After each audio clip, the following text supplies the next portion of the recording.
Halo teman-teman, perkenalkan nama lengkap saya Carpus Apriliano Lalong Ogot dengan NIM 22100-265 dari Prodi Akuntansi semester 2 kelas B.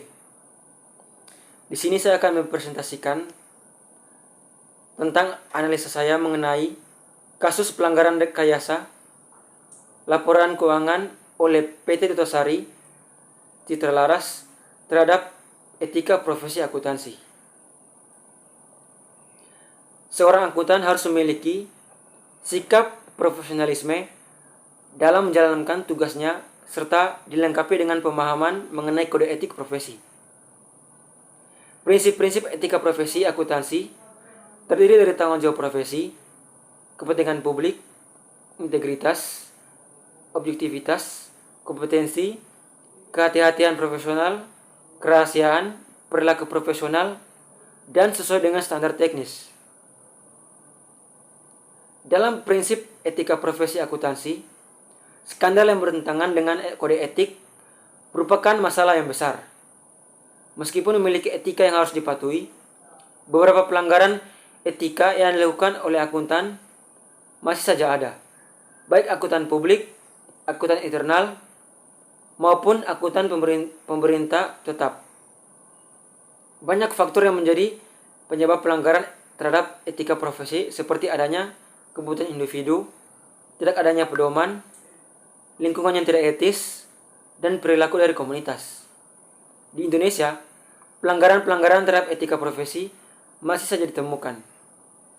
Pelanggaran dilakukan, salah satu contohnya adalah kasus pelanggaran rekayasa laporan keuangan oleh PT Dutasari Citra Laras.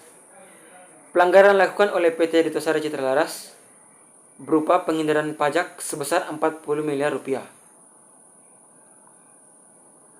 Dalam kasus rekayasa laporan keuangan PT Dutasari Citra Laras, Direktur Utama PT Dutasari Citra Laras, Macuf Suroso, disebutkan telah merekayasa audit laporan keuangan perusahaan yang dipimpin oleh dia. Dalam rekayasa tersebut, proses audit yang dilakukan oleh auditor Irfan Nur Andri sengaja dibuat untuk merugi sebesar 40 miliar rupiah. Hal ini dilakukan untuk menghindari pembayaran pajak.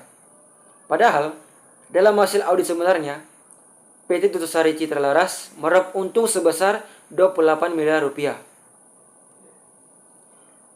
Audit keuangan PT Dutasari Citra Laras menemukan kerugian proyek mekanikal elektrik pada pembangunan lanjutan Pusat Pendidikan, Pelatihan, dan Sekolah Olahraga Nasional atau P3SON, Hambalang, Bogor, sebesar 40 miliar rupiah, termasuk dana proyek mekanikal elektronik untuk pekerja P3SON. Saat memulai proses audit, menemukan kejanggalan. Kejanggalan itu terletak pada tidak adanya data pendukung transaksi keuangan perusahaan. Yang berarti, data-data keuangan yang diterimanya hanyalah data yang berasal dari perusahaan. Pada saat itu, sama sekali belum terpikir akan menemukan adanya kerugian. Namun, setelah diperiksa KPK, data itu menyebutkan ada pemasukan dana ke perusahaan sebesar 28 miliar rupiah. Data itu berbeda dengan hasil perhitungan menggunakan data transaksi PT Dutasari Citra Laras. Hasil audit keuangan PT Dutasari Citra Laras menyimpulkan adanya temuan dana masuk perusahaan yang kurang dari angka yang seharusnya. Dilihat dari kasus rekayasa laporan keuangan ini, jika dikaitkan dengan teori etika, maka kasus ini termasuk dalam pelanggaran etika sebab ada beberapa etika yang dilanggar. Salah satu teori etika yang dilanggar dalam kasus ini adalah egoisme etis. Egoisme etis ini adalah tindakan di mana setiap orang pada dasarnya bertujuan untuk mengejar kepentingan pribadi dan memajukan dirinya sendiri. Berdasarkan data-data tersebut, maka dapat disimpulkan bahwa kasus pelanggaran etika profesi pada PT Dutasari Citra Laras disebabkan karena rekayasa laporan keuangan yang disengaja oleh Direktur Umum PT Dutasari Citra Laras, yaitu Macuf Suroso. Seharusnya PT Duta Sari Citra Laras dan pihak yang terlibat harus bertindak secara profesional dan jujur sesuai pada prinsip-prinsip etika profesi, di mana seorang akuntan dan auditor harus bertanggung jawab secara profesional terhadap semua kegiatan yang dilakukannya. Auditor PT Duta Sari Citra Laras juga kurang bertanggung jawab dan tidak melaksanakan kehati-hatian profesionalnya, tidak ditunjukkan dengan menelusuri bukti-bukti audit yang ada, sehingga tidak mengetahui terjadinya rekayasa pencatatan laporan keuangan. Auditor tersebut hanya melihat dari bukti-bukti yang diberikan oleh perusahaan dan tidak mengetahui adanya faktur pembelian fiktif. Selain itu, Direktur Utama PT Duta Sari Citra Laras tidak menjaga integritasnya,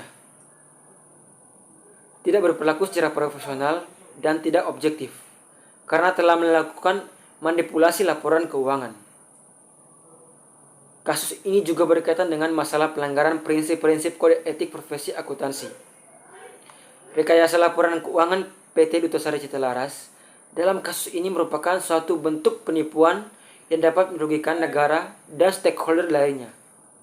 Untuk meningkatkan sikap profesionalisme dalam melaksanakan tugasnya, hendaknya para akuntan memiliki pengetahuan yang memadai dari proses pembukuan yang baik, yang harus disertai dengan bukti-bukti yang jelas dan sesuai dengan fakta dan dapat menyelidiki dengan betul-betul, juga disertai dengan pemahaman mengenai kode etik profesi agar pelanggaran seperti pada contoh kasus ini tidak terulang kembali.